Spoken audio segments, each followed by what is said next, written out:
मोदी जी ने तो कहा था कि ना खाऊंगा ना खाने दूंगा, करप्शन को जड़ से मिटा देंगे। फिर हुआ क्या? आज ड्राइविंग लाइसेंस बनवाने से लेकर स्कूल के एडमिशन तक रिश्वत देनी पड़ती है। BSNL का इंफ्रास्ट्रक्चर, टेक्नोलॉजी, उसके टावर्स और केबल इस्तेमाल करने के बाद भी जियो को एक भी रुपया नहीं देना पड़ा। शायद आप वो हैं जिन्हें करप्शन से ज्यादा दिक्कत नहीं होती।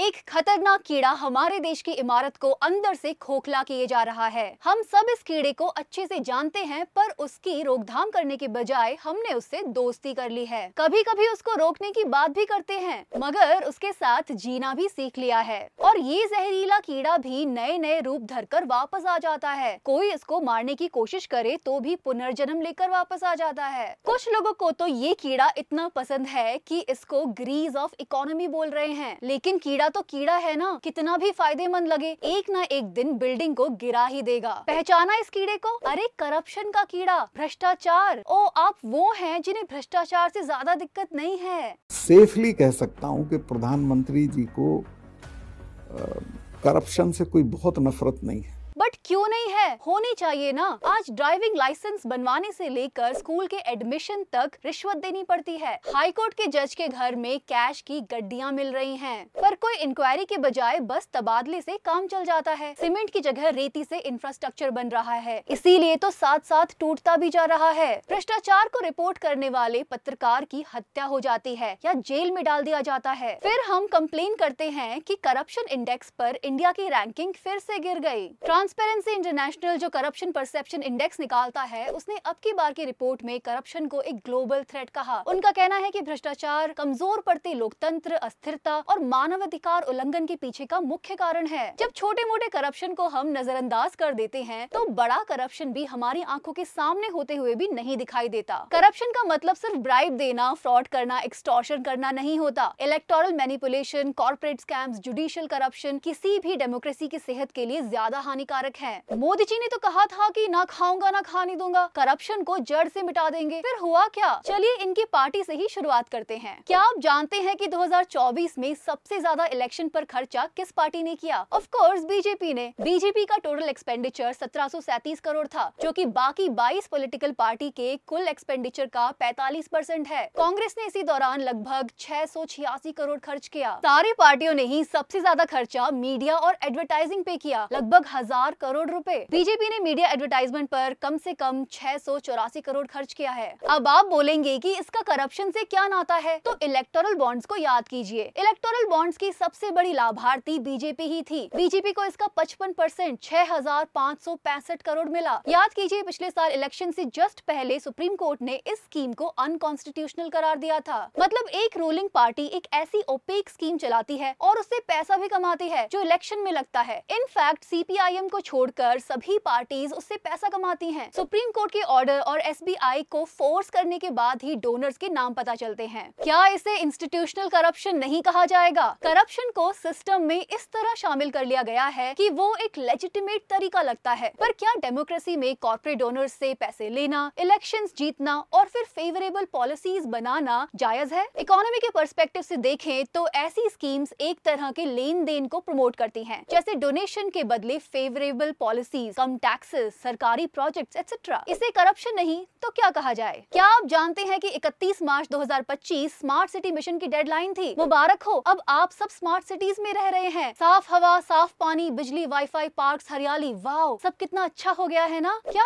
आपको विकास दिखाई नहीं दे रहा? तो 2015 से अब तक क्या चल रहा था? नेक्स्ट जनरेशन इंफ्रास्ट्रक्चर वाली 100 नई स्मार्ट सिटीज कहाँ गायब हो गई? चुनावी वादों की तरह इस स्मार्ट सिटी मिशन की गाइडलाइंस भी बदलती रही। पहले नई स्मार्ट सिटीज बननी थी, फिर एग्जिस्टिंग सिटीज को बेहतर बनाने की बात हुई। पहले 2020 तक इस प्रोजेक्ट को बन जाना था, अब 2025 में इसको खत्म किया जा रहा है। आगरा, वाराणसी, मदुरई, कोयम्बटूर, उदयपुर, पुणे, सूरत और वडोदरा ऐसे शहर हैं जहां स्मार्ट सिटी के सारे प्रोजेक्ट्स पूरे हो चुके हैं। अब यहाँ के निवासियों को जरूर बताना चाहिए कि आगरा, वाराणसी, पुणे में रहकर कैसा लग रहा है। क्या यहाँ सबको पानी, बिजली, साफ सफाई मिल रही है? स्मार्ट सिटी मिशन पोर्टल के हिसाब से 1,50,000 1,285 करोड़ लगाकर अब तक 93% प्रोजेक्ट्स पूरे हो चुके हैं। लेकिन आज भी हमारे शहरों में बेसिक इंफ्रास्ट्रक्चर की कमी है। रोड के गड्ढों से तो आप परिचित ही हैं। जरा सी बारिश में शहर में नाव चल पड़ती हैं। शहरों में पहले से ही ज्यादा ट्रैफिक है, पोल्यूशन है, ना पार्किंग है, ना ही पब्लिक टॉयलेट। सोचिए, स्मार्ट सिटी के नाम पर लगाया गया पैसा आखिर कहाँ गया? लोगों की जरूरत पूरी करने के बजाय बिना कोई शोर मचाए एक प्रोजेक्ट चुपचाप बंद हो गया। ये करप्शन का कौन सा नमूना है, आप ही बताइए। देश के टेलीकॉम सेक्टर का हाल तो आप जानते ही हैं। अब सीएजी की रिपोर्ट बता रही है कि बीएसएनएल कंपनी रिलायंस जियो को बिल देना भूल गई। बीएसएनएल का इंफ्रास्ट्रक्चर, टेक्नोलॉजी, उसके टावर्स और केबल इस्तेमाल करने के बाद भी जियो को एक भी रुपया नहीं देना पड़ा, क्योंकि बीएसएनएल ने बिल ही नहीं भेजा। 1-2 महीने से नहीं, 2014 से बीएसएनएल ने जियो को बिल नहीं भेजा। 10 साल में बीएसएनएल को 1,757 करोड़ का नुकसान हुआ। क्या सरकार अंबानी परिवार की शादी के खर्चे में हाथ बटाना चाहती थी, या ऐसे ही दोस्ती में तोहफा दे दिया? अब इसे क्या कहा जाएगा, करप्शन या दोस्ती की मिसाल? रिसेंटली स्टारलिंक को सैटेलाइट इंटरनेट की मंजूरी लगभग दे ही दी गई है, और उससे पहले ही रिलायंस जियो और भारती एयरटेल के साथ स्टारलिंक का करार भी हो गया है। अब बात ये है कि 2G घोटाला तो सबको याद है। उसमें सबसे बड़ी दिक्कत यही थी कि बिना टेंडर के अपने फेवरेट लोगों को टेलीकॉम स्पेक्ट्रम बांटे गए। अब भी तो यही हो रहा है, पर इसको कोई लाखों करोड़ों का घोटाला नहीं बोल रहा। एक और लाजवाब चीज जो इस सेक्टर में हो रही है, वो है गवर्नमेंट और वोडाफोन का मिलन। जी हाँ, अपने सरकारी नेटवर्क बीएसएनएल को संभालने के बजाय सरकार गिरते हुए वोडाफोन के शेयर्स खरीद रही है, वो भी मार्केट वैल्यू से ज्यादा पर। सरकार इस पर टैक्स पेयर्स के 37,000 करोड़ लगा चुकी है। वोडाफोन के जो शेयर बॉम्बे स्टॉक एक्सचेंज पर 7 रुपए से कम में मिल रहे हैं, सरकार उसे 10 रुपए में खरीद रही है। अब वोडाफोन कोई बॉलीवुड सेलिब्रिटी का बेटा होता तो इसको नेपोटिज्म बोल देते, अब इसको क्या बोलेंगे? करप्शन का कौन सा वेरिएंट बोलेंगे?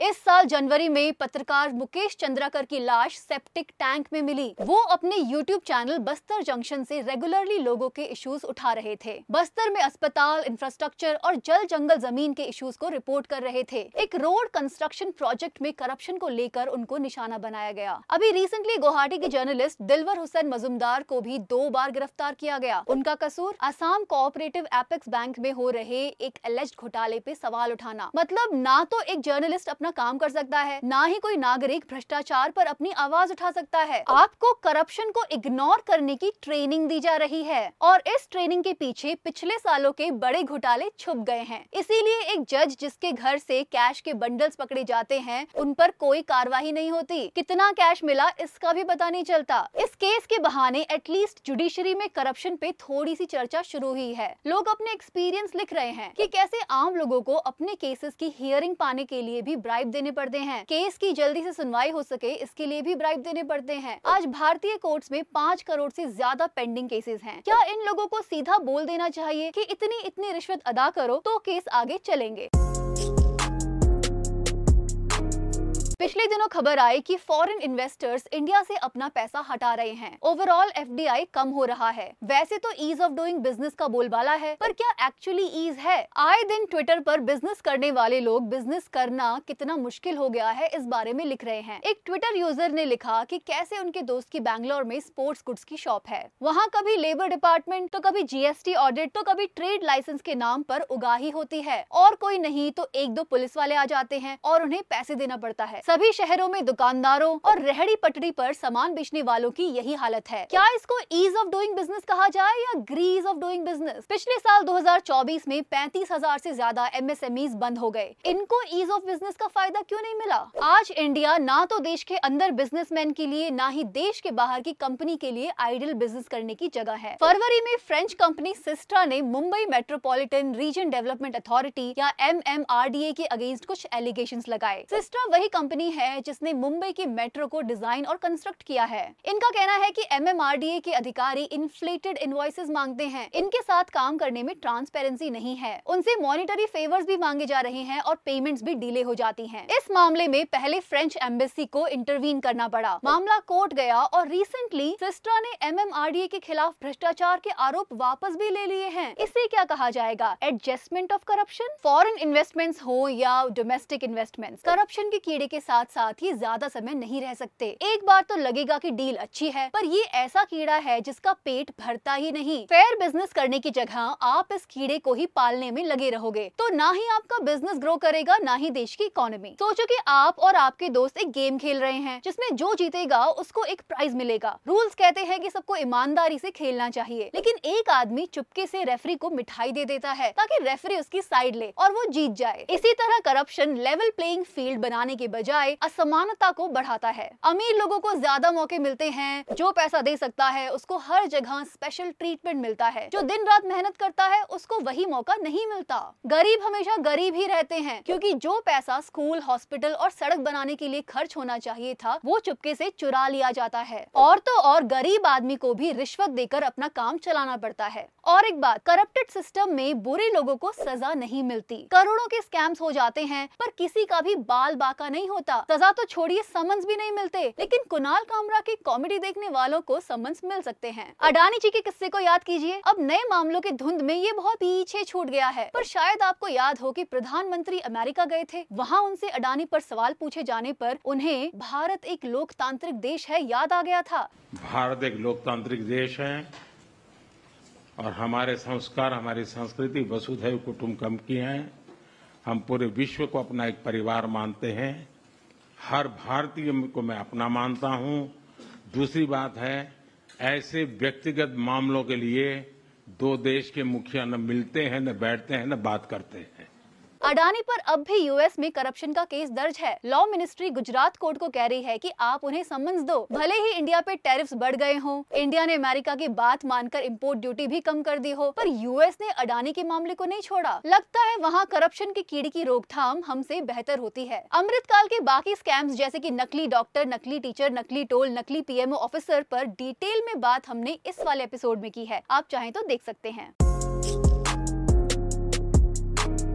शायद आप वो हैं जिन्हें करप्शन से ज्यादा दिक्कत नहीं होती। ज्यादा चढ़ावा देकर बिना लाइन में लगे आप डायरेक्ट भगवान के दर्शन कर लेते हो। वीआईपी पास, वीआईपी घाट, वीआईपी सौगात वाले लगते हो, लेकिन जब अपने वीआईपी हाउसिंग सोसाइटी से निकलते हो तो आपका सामना भी इन्हीं सड़कों से होता है। आपकी महंगी गाड़ी भी इन्हीं गड्ढों से टकराती है। आपको भी गरीबों के हवा में सांस लेना पड़ता है। आपके स्टार्टअप की ग्रोथ भी देश के भ्रष्टाचार से जुड़ी हुई है। पता है करप्शन के कीड़े को ऑक्सीजन कहाँ से मिलता है? अकाउंटेबिलिटी के ना होने से, जवाबदेही के ना होने से। क्योंकि सवाल उठाने वाले जानते हैं कि उन्हें किन किन दिक्कतों से गुजरना पड़ेगा। तभी आप देखेंगे कि आरटीआई के कानून को किस कदर कमजोर किया जा रहा है। Recently digital personal data protection act आया है। इसके सेक्शन 44(3) में कुछ ऐसा है जो आरटीआई एक्ट के मतलब को ही बदल देता है। राइट टू इंफॉर्मेशन यानी कि जानकारी पर सबका अधिकार है। कॉन्स्टिट्यूशन हमें ये अधिकार देता है, पर अब ये अमेंडमेंट कहती है कि किसी भी तरह के पर्सनल इंफॉर्मेशन को प्राइवेसी की कंसर्न की वजह से डिस्क्लोज नहीं किया जाएगा। मतलब अगर आप सरकार से करोड़ों के बैंक लोन पर डिफॉल्ट करने वालों का नाम मांगेंगे तो नहीं मिलेंगे। किस सरकारी पोस्ट पर कौन कैसे नियुक्त हुआ ये जानकारी नहीं मिलेगी। किस किस आईएएस अधिकारी के नाम पे करप्शन का केस है ये भी नहीं पता चलेगा। किस कॉन्ट्रैक्टर ने आपकी सड़क बनाने के नाम पर गड्ढों की लाइन लगा दी ये भी पता नहीं चलेगा।